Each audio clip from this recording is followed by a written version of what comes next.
All right, let's go to the next session. Getting the interview and acing it.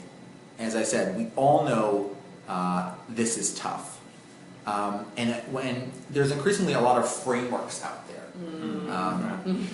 Christina, what would you say about this? I mean, how do you navigate all the resources that are out there and kind of I would really be prepare? happy to talk about frameworks because I hate them.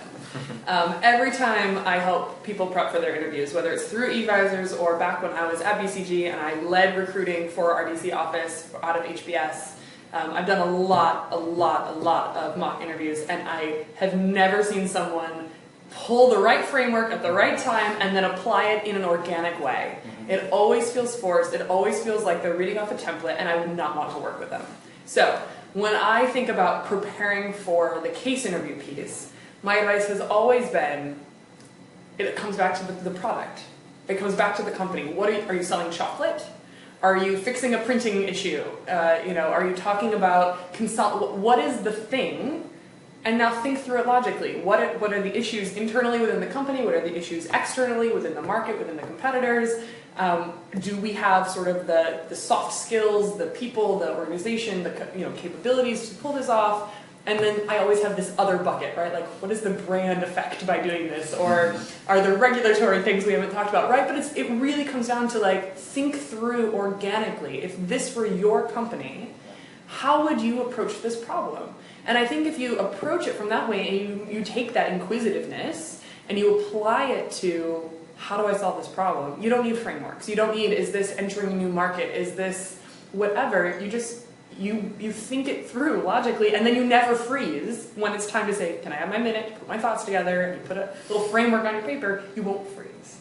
And I tell everyone that I work with that as they're thinking about preparing for case interviews, it's really easy. It's everywhere you look. If you find something that annoys you, like the really obnoxious line at COSI every time I want a sandwich and there's like the salad people are in the way, it's how would I fix this? What are all of the people that are touched by this problem? How is the back laid out? What is their supply chain? All of those things that affect my problem that annoys me, and I just sort of think through it while I'm waiting to get my sandwich.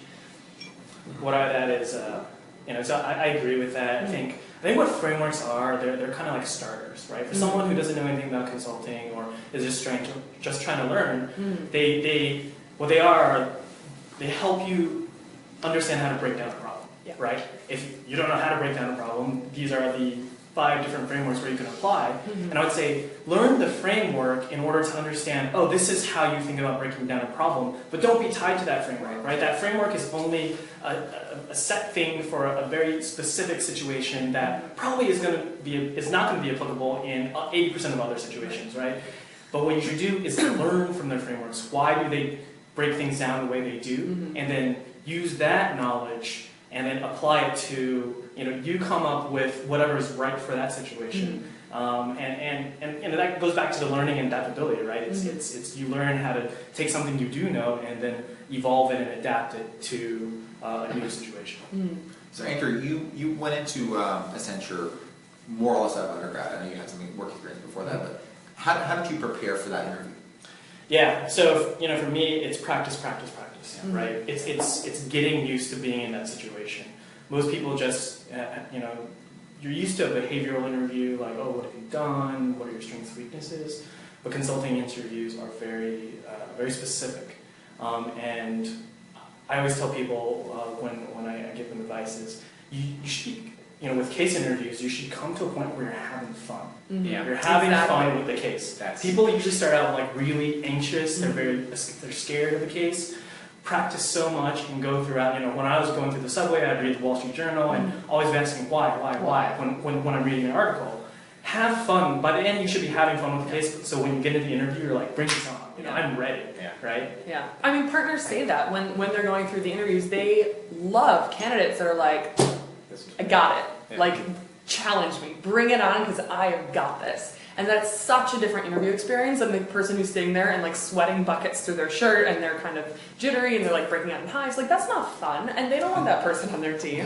Even if that person is smart. They want someone who is so excited and like really is demonstrated that they get what this job is about. Because fundamentally the case interview is a tiny little snapshot of what you're doing every single day.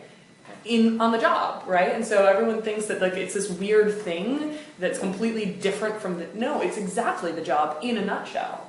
So let's get specific and talk about resources here, because Christina, you're the one who's most recently been through the recruiting funnel. What online resources do you recommend, or would you use? Sure. So when I first got started, I had no idea what I was doing coming into this as well. I pulled 2 books. One is the Vault Guide to Case Interviews, and one is it's like a blue book. What is it? Case in Point. Case in Point. Yeah. So I pulled both of those books because those are the ones that everyone was reading, and I read through them, and I thought, I'm not really sure if this is helping me, and then got confirmation from a lot of my friends that like, yeah, you don't really need those frameworks, so you can drop them. But they were helpful in, at least one of them has like a dialogue kind of walking you through the case, and it gives you a sense, because I had no idea, do I lead the case? Do I talk the whole time? Do I wait for the interviewer to ask me questions?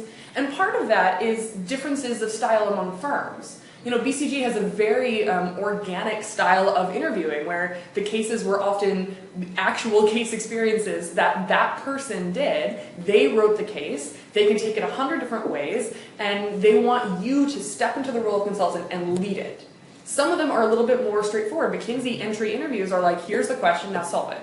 Here's the next question, now solve it. Yeah. So part of it was, I need to figure out what is this case thing. And then, you know, at the time, I was at HBS, so I could go to my friends who used to be consultants from these firms and say, what's the difference between the firms? What is their style difference, and how do I learn how to practice that? If you don't have 20 friends who used to come from all the different consulting firms, then you know, you've got a little bit of a disadvantage there, but there are resources. I think eVisors is a fantastic platform because you get that entire network that we had at business school. You can have that online. You can also go through LinkedIn and find friends if you're a couple years out of undergrad. See if any of the kids that you knew from college are now working or at one time worked for any of these firms, and ping them. A lot of them will give you time. They'll give you at least 20 minutes to explain what to do to prepare, if not a full, you know, case interview. But then the other thing is the firms themselves. A lot of them offer, if you're going through sort of the formal recruitment process, they offer a free case prep or 2 or 3 with their consulting staff. I did that when I was at BCG. I was only on the prep side. And so they have people there, or you can go to their websites. And they'll have 2 or 3 mock interviews that you can watch someone do. I think Bain has a really great mock interview video, or they used to, where you can watch someone give someone else a case interview, and you can see what that looks like. So I think there's a little basic level of like figuring out what it feels like and what it looks like before you do the 40 practices. Because if you're not practicing the right way, it's not good practice. What about all these kind of case collections that are flying around? Because every consulting club at every business school has a collection of cases. Any opinions on that? Yeah, I mean, I think it's good to have an anthology of cases that you can tap, because the more cases you do, the better you get at them, right?